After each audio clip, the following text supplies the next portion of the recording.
Hi everyone, I'm back again with another short video about those 5 building blocks of faith, 5 things for us all to be thinking about and working towards in our lives to help build faith in the home.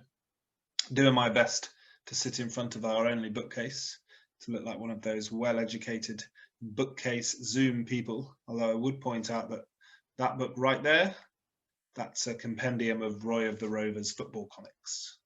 So perhaps not as educated and intelligent as the effect is hoping to achieve. Anyway, the first of these building blocks is the home itself and trying to create a warm, secure, affirming home environment for our children to grow up in, exploring the things of faith. In many ways, we could take that as a given, and yet we all live in very different homes, very different routines, different family groups, different people of faith. And so it's just something for us all to keep on our agenda. Is our home continuing to be warm and affirming and secure for the children?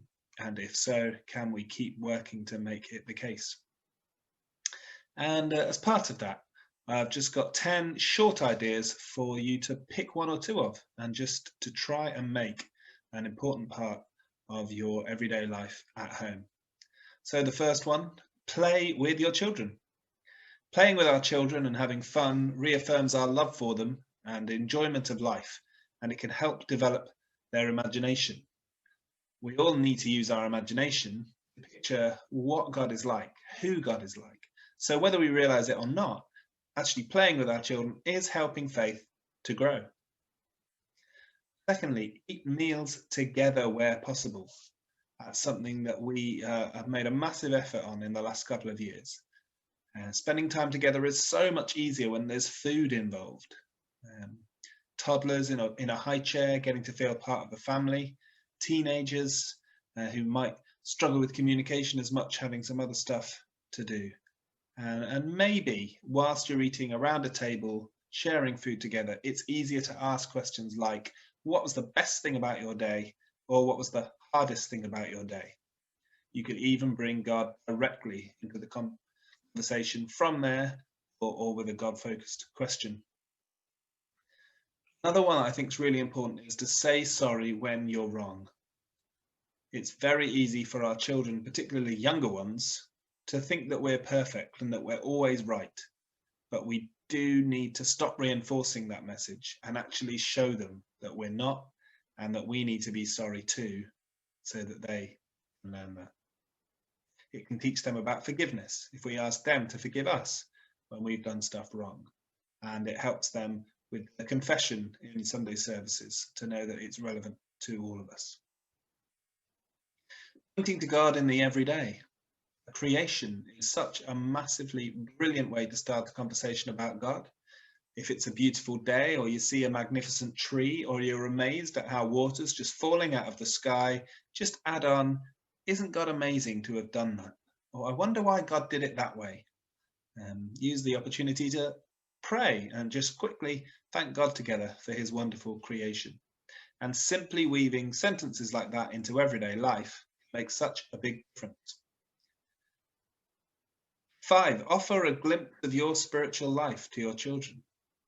It's a very British thing to have a private relationship with God. Not that we don't want to talk about having a personal relationship with God, but that it shouldn't always be kept private. If we only ever pray in silence or read the Bible alone, then perhaps our kids aren't seeing the personal relationship with Jesus that we might talk about. So let's sing worship songs in the car and give our children a little insight into what we do, giving them an example to follow. Leave your Bible out and don't tidy it up after you've used it so that your children can see what it is you're reading. Ask them to pray for you. Tell them what you learned in the sermon rather than bombarding them with questions about what maybe they learned. Show them that God is a part of your everyday life. Praying at bedtime is just a really suitable and appropriate time to do so. Show them that God will be with them as they sleep, sustaining them, giving them the energy for tomorrow. thanking God for all the things that they've achieved or done in that day. Encourage your child to pray too, even if they only do it in their head. But it's just enough to know that you trust God, they know you trust God, and you believe talking to God is helpful. You can pray much more specifically as well, situation in school, or it's a good night's sleep. Share a story. It doesn't have to be read directly from the Bible, but yeah, you could tell them your favorite Bible story of the week. Tell them a story you enjoyed hearing about when you were younger, or that you've just discovered in a part of the Bible you hadn't read before. And if you have older children, maybe find an opportunity to tell them why you love Jesus, what it is that's kept you following Jesus at your age. Why not meet up with others from church? It's difficult in lockdown, but hopefully soon in the park, or at the very least on the occasional Zoom call. They can be stressful with children, but still worth it. So connecting with other Christians and letting them into your home can be really, really helpful. Explain things is number 9. It's so easy to assume that children know why we do the things we do, but maybe they don't know why we go to church, why we sing songs together in church. Maybe they're not too sure of the reasons behind these kind of things. This simple explanation can make a big difference to them understanding our motivations for living a Christian life. And finally, find a time to pray. So important to pray for our children. So easy to forget to pray for our children and let it slide when life gets busy or there are crises forming in front of us.